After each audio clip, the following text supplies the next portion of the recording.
Ibu-ibu, bapak-bapak semua sudah tidak perlu tinggal di tenda.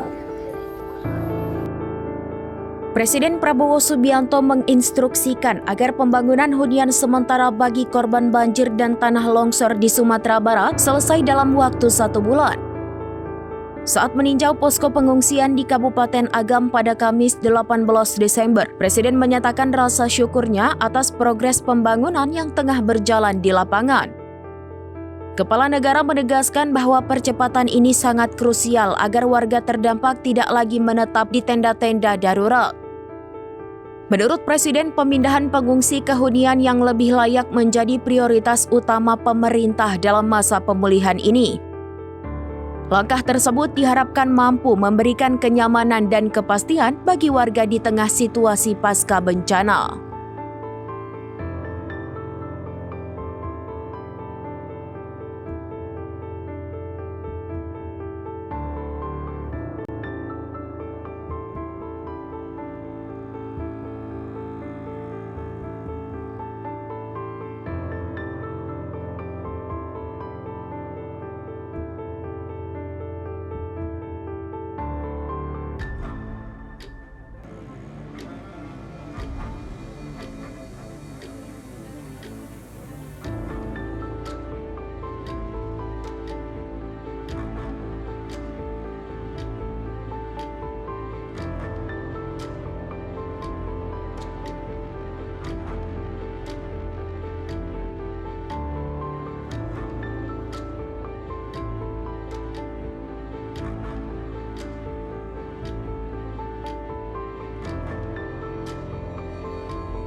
Download Tribun X sekarang, menghadirkan lokal menjadi Indonesia.